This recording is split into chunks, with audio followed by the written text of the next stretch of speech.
After deciding to marry my boyfriend Ethan and visiting his family's home to greet them on the day, I found myself being rejected by all his relatives who said, "Don't ever contact us again, we don't want to hear your voice."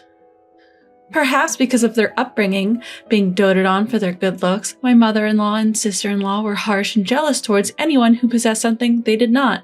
Unfortunately, I became the target of their envy. Both my father-in-law and brother-in-law, without any resistance, joined them in rejecting me.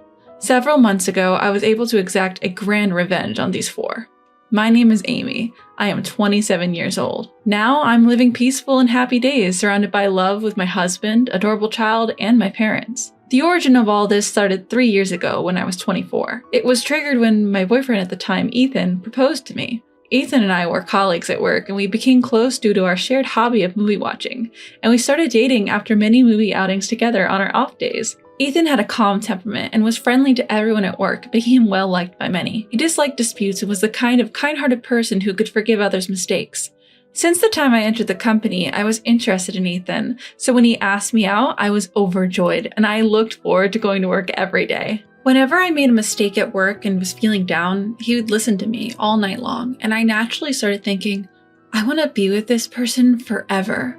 Ethan had dreams of starting his own business in the future, and I wanted to be by his side to support him all the way. When Ethan proposed to me, I was over the moon.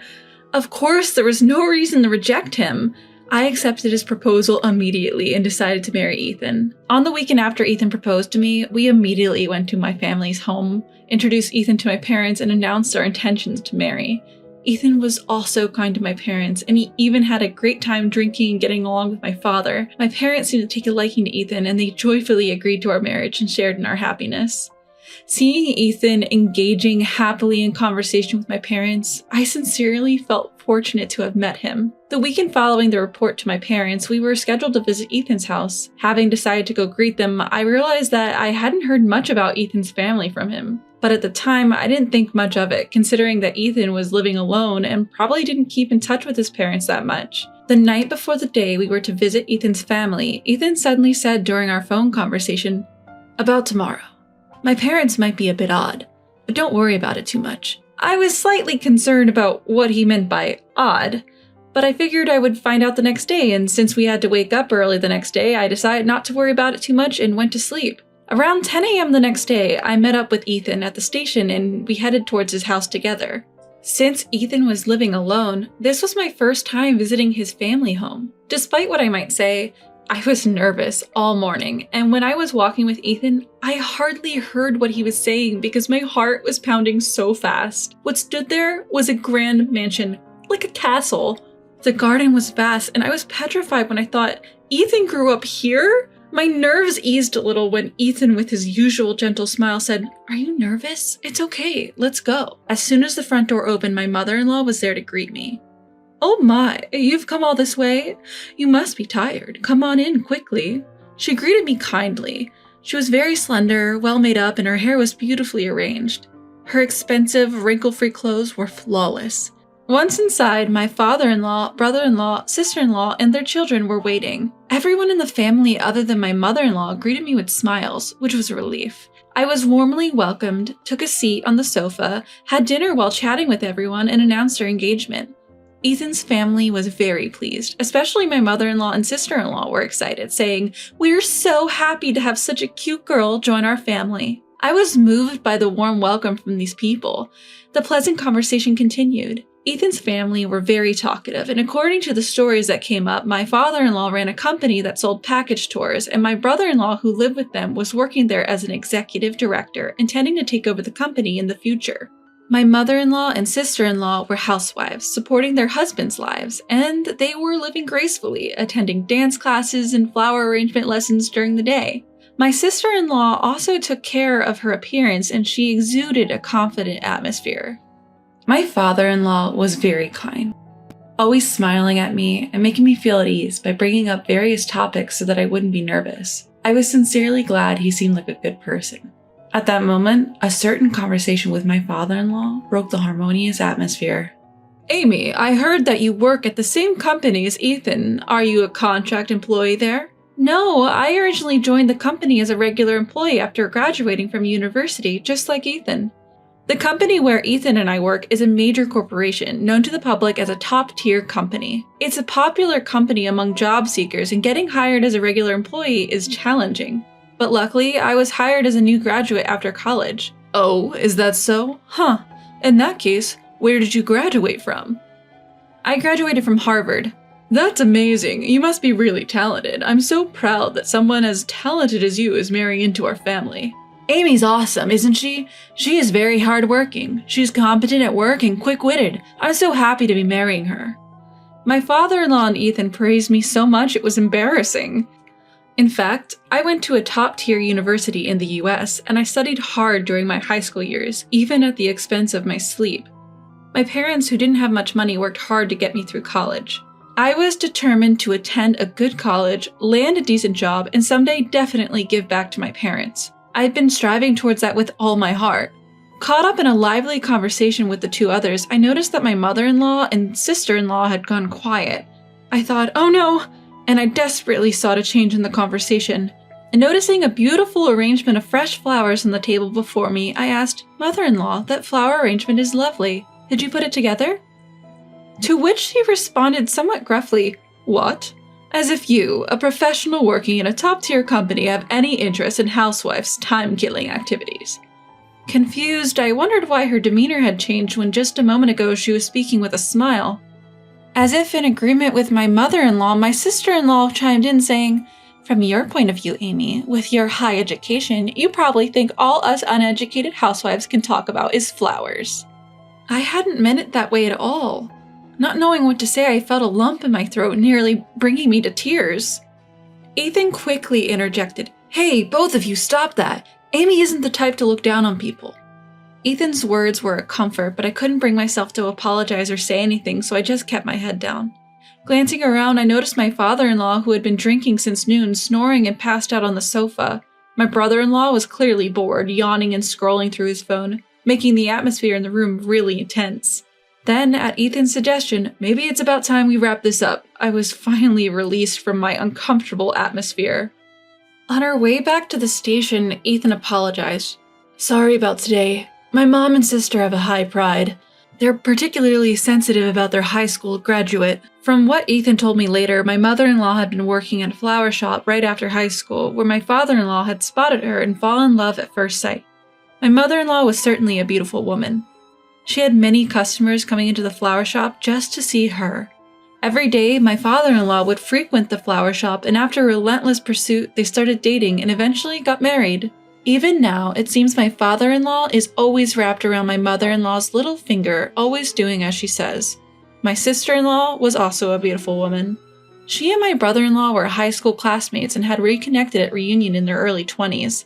Upon seeing how beautiful she had become, my brother-in-law fell head over heels, and after he persisted wooing, they ended up together. My brother-in-law too seems to do whatever his wife tells him to. Sure, I have a high level of education, but I couldn't understand why they felt insecure. They were both beautiful women who had kind husbands who would always protect them. I ended the day feeling unresolved and a little gloomy. A part of me started to question, is this marriage going to be alright? Leaving me with lingering discomfort. In any case, we received approval for our marriage from both families, so we started to plan our wedding. Even though the unease hadn't entirely disappeared, I felt that we would understand each other better if we talked more. "Don't worry, I'll always be on your side, Amy." I was able to stay positive. After nearly 6 months of lengthy preparation and with the final push at hand, it was finally the day before our wedding when Ethan's cell phone rang. It was from his mother. After having a brief conversation over the phone, Ethan let out a surprised shout. "What? Why? Huh? We can't just change it. Hey, hold on." It seemed like the call had been cut off. When I asked what happened, Ethan shocked me with what he said. "My parents, they said they're not coming to the wedding tomorrow." "What? What do you mean?" I was completely unable to digest the situation and anxiously asked Ethan. According to Ethan, it seemed that the in-laws had forgotten that they had booked a trip for the next day and couldn't attend the wedding. Unbelievable. The parents of my husband are skipping the wedding on the day before the ceremony? We stood there in a daze for a while. Not understanding why this happened, we tried calling not only the mother-in-law, but also the father-in-law and brother-in-law many times to get an explanation, but only the dial tone continued to ring and no one picked up the phone. Confused by the sudden situation, we quickly went to the in-laws' house, but the lights were off and there were no cars, indicating that nobody was home. I said to Ethan, "When I went to greet your family the other day, I wondered if I upset your mother and sister." The atmosphere was quite tense at the end, to which Ethan responded, "As I've said before, both my mother and sister have high pride. Smart women tend to be a bit hard-headed. Even if they hold a grudge for such a thing, I wouldn't know." When I asked, "But why would your father also skip the wedding?" Ethan replied, "My dad and brother-in-law, they're both very submissive to their wives. They probably sided with them to not upset my mother and sister." Ethan said this with a distressed look. I was at a loss for words. In the end, we were unable to contact Ethan's family even on the day of the wedding, so we had no choice but to go ahead with the wedding without Ethan's family present. Why did this happen? Did I do something wrong? And was it really true that they forgot they were going on a hot springs trip? Even if it were true, I couldn't comprehend why Ethan's family would choose a trip over attending their own son's wedding. My parents, who had arrived at the wedding venue, were very surprised when they heard that Ethan's family would not be attending. Ethan said to my parents, "I'm very sorry for the trouble my parents have caused." My parents responded, "It's not your fault, Ethan. Don't worry about it. Enjoy the wedding." But their expressions were a bit complicated. I felt terrible for making my parents have such expressions at the wedding. During the reception, we could hear whispers among Ethan's friends and mine asking, "Why aren't Ethan's parents here?" And the boss from work, who kindly agreed to give a toast, also asked, "What happened to your parents?" leaving us wondering how to answer.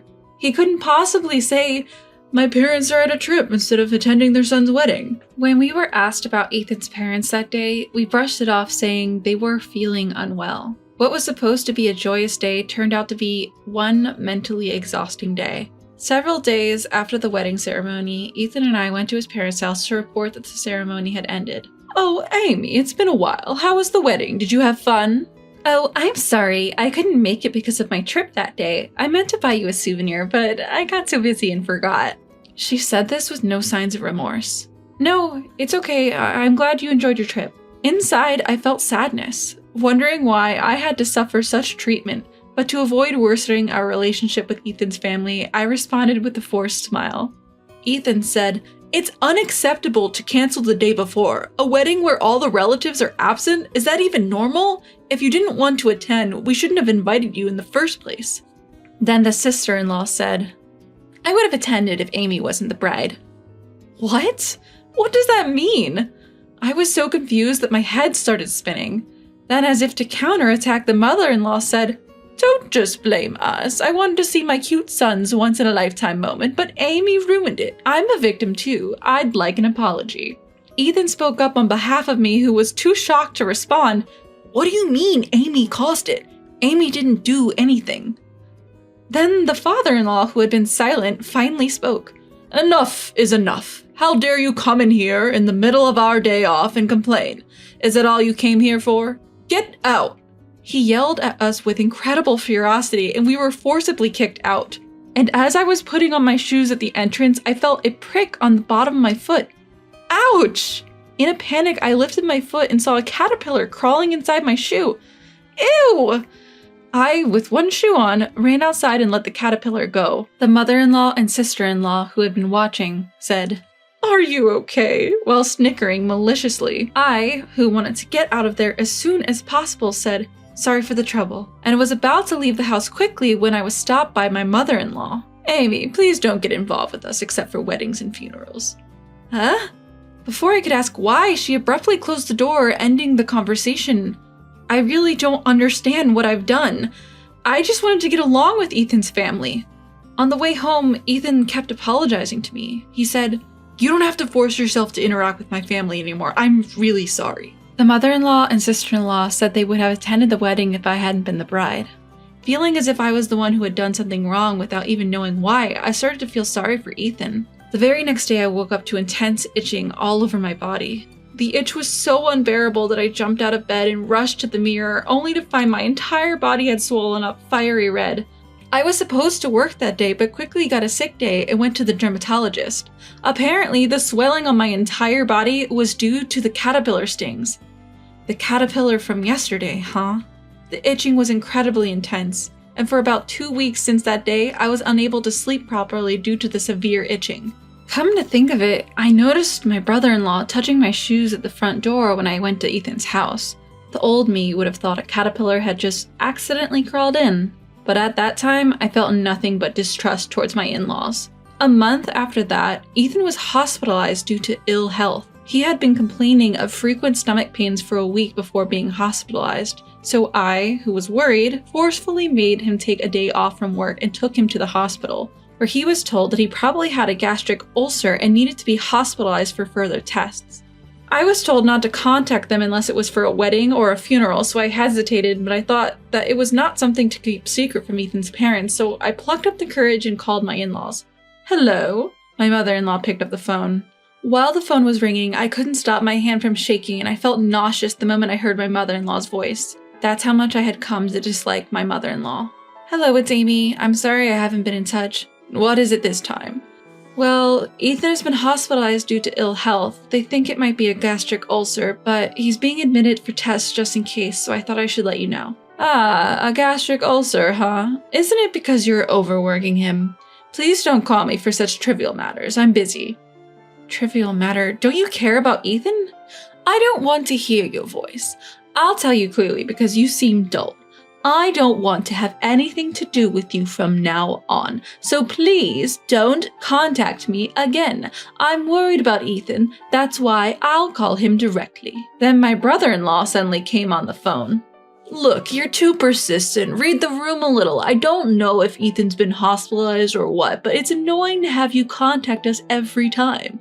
He hung up the phone unilaterally.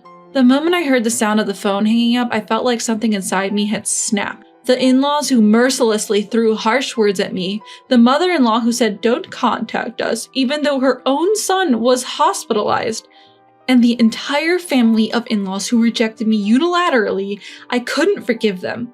You don't want me to contact you again because it's a bother? I don't want to have anything to do with that strange family. I will never contact them again, no matter what happens. After that, there were no significant abnormalities in Ethan's test results, and it turned out to be a mild gastric ulcer, so he took medication for a while and his health improved significantly. Of course, I explained the whole situation to Ethan. Ethan, with a look of resolve on his face, told me, "Let's stop getting involved with my family. The only person that matters to me now is Amy. If they can't accept Amy, then even if we're connected by blood, they're not family to me." A year after that happened, Ethan finally left his job and realized his long-standing dream of starting a software sales business. He had been dreaming of starting his own business since before we got married. Of course, he leveraged his previous job experience to accomplish this. Ethan worked harder than anyone else at his job to achieve this. Although we're still at the starting point, I was happy to see even a bit of Ethan's dream becoming a reality. And our happiness continued. A year after he started his business, a healthy baby boy was born to us. My parents were overjoyed at the birth of their grandchild. Despite the nearly 2-hour journey from my house to theirs, they visited us frequently, making each day extremely blissful. Naturally, we did not report the birth of our child to Ethan's parents.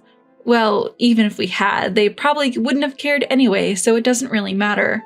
We didn't hear a thing from Ethan's parents after the phone call. Feeling relieved that we didn't have to deal with that peculiar family anymore was somewhat comforting. Then, several months later, something happened. The new coronavirus began to spread globally, and our country also declared a state of emergency and called for people to refrain from going out. Watching the news, all we saw were discussions about coronavirus. As the call for non-essential outings to be refrained grew louder, it was clear that the restaurant and tourism industries were severely affected. My heart ached for them. Suddenly, I wondered how the package tour company run by Ethan's father was doing, but it was none of my concern. No, I might have even cracked a smile imagining the state of his father's business. Despite the circumstances, Ethan's business was doing very well. While there was some instability in our income when we first started the business, recently our income has been higher than when Ethan was an employee and everything was going well. Around this time, Ethan started to receive a lot of calls from his parents' home. However, Ethan seemed to be avoiding getting involved with them, and he didn't pick up the phone even when he noticed the calls. There were also some voicemails left, but because he decided not to be involved with his family anymore, he ignored them without even listening to them. I often told Ethan, "You don't have to worry about me. It's okay to get in touch with them.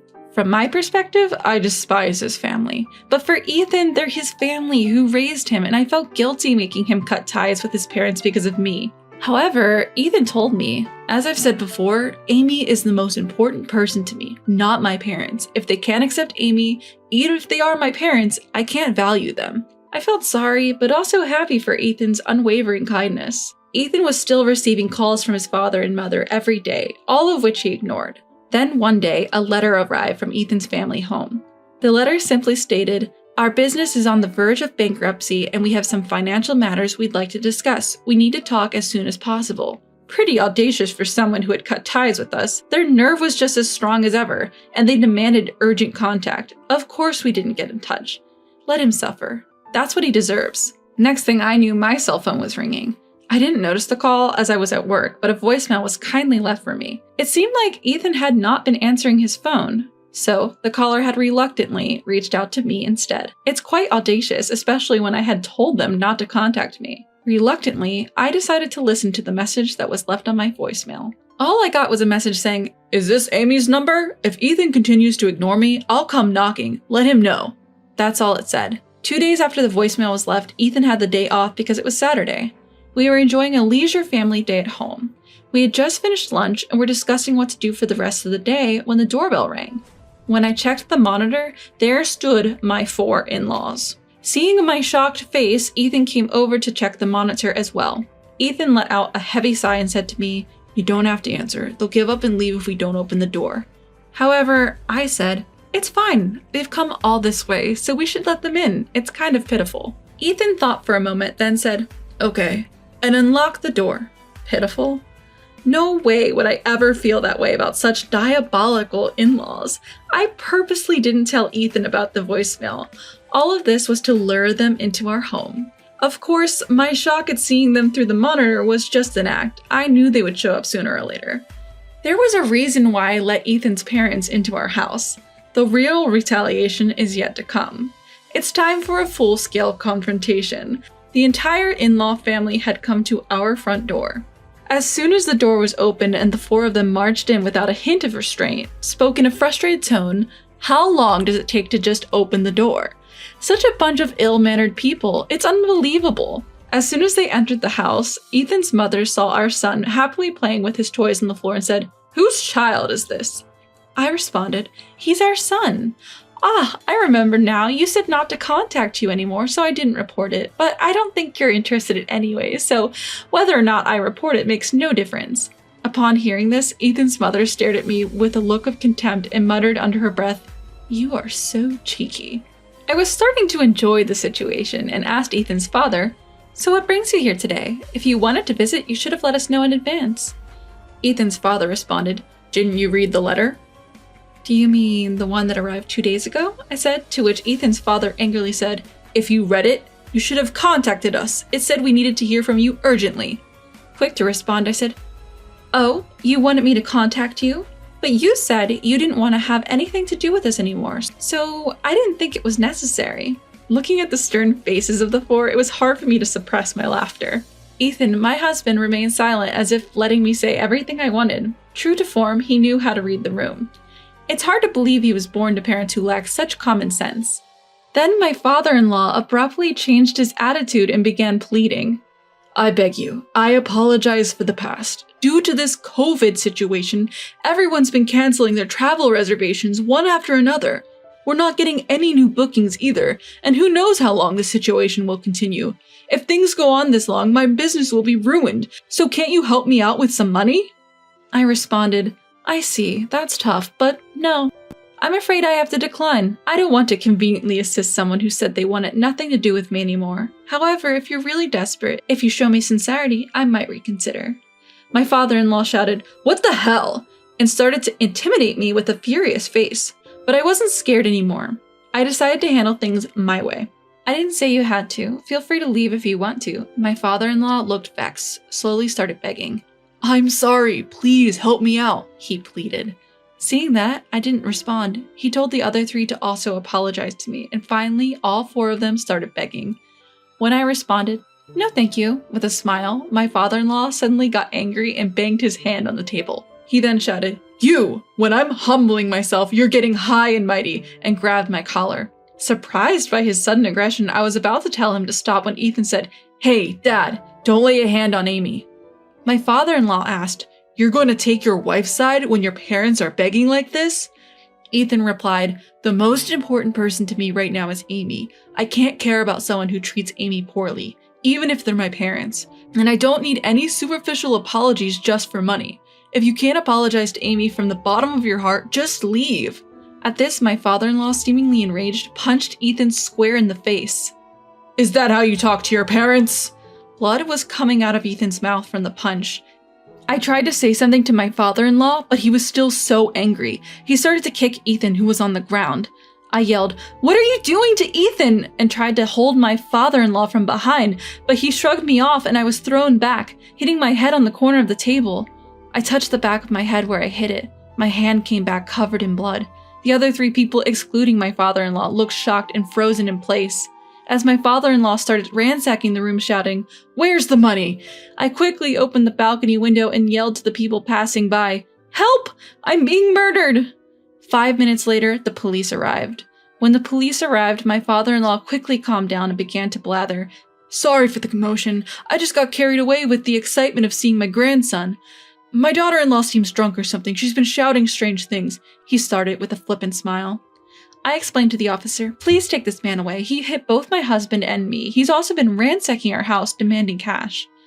Suddenly, father-in-law shouted, "I didn't do anything!" And with a curse, he punched a hole in the wall. He was arrested on the spot. The other 3 of them were also taken to the station for questioning. Afterwards, it seems that father-in-law was held in jail for a while. Ethan, my husband, had been punched in the cheek, but fortunately, it was just a light cut and bruise that healed quickly. On the other hand, the wound on the back of my head turned out to be bigger than I thought, and I ended up getting 10 stitches. I feel guilty for causing Ethan to get hurt as a result of luring my in-laws to our house for my revenge, but I'm glad that they have stopped asking for money, seemingly regretting their actions. From what I heard later, as I expected when they first met me, father-in-law praised me and both my mother-in-law and sister-in-law became jealous. The 2 of them apparently instructed father-in-law and my brother-in-law to act coldly towards me. Of course, neither father-in-law nor my brother-in-law could stand up to them and were merely doing as told. The caterpillar that ended up in my shoe was likely the work of my brother-in-law, egged on by my sister-in-law. Jealousy is indeed frightening. It's unbelievable how much it can change someone's life. You never know what might happen. Afterwards, as expected, my in-laws had no way of getting their hands on money. Their business went bankrupt. And their house was seized. Now it seems they live in a cheap apartment. Both my father-in-law and my mother-in-law are nearing 70. It's difficult for them to find work again. My brother-in-law had been working at father-in-law's company, but taking advantage of being the boss's son, he didn't work seriously and seemed to spend all day at the casino. Approaching 50 with no useful skills, it's hard for my brother-in-law to find a job, and it seems he's now making a living with a part-time job at a convenience store. My sister-in-law had been a stay-at-home wife with no significant career, and she seemed to be job hunting at employment agencies and the like. However, due to her selfish personality, she kept complaining about this and that and couldn't hold a part-time job down for long. Now, she seems to be cooped up at home. A little after that incident, my father retired and we decided to live together with my parents. The person who proposed living together was none other than Ethan. It was because I am an only child and he was concerned about my parents' life in their old age. I've returned to work now, and my parents take care of our son during the day, so I feel secure balancing childcare and work. Ethan, my beloved husband, and my kind parents. And of course, my son, who is my treasure. Life with them is the happiest. I resolve never to forget to be grateful for this happiness.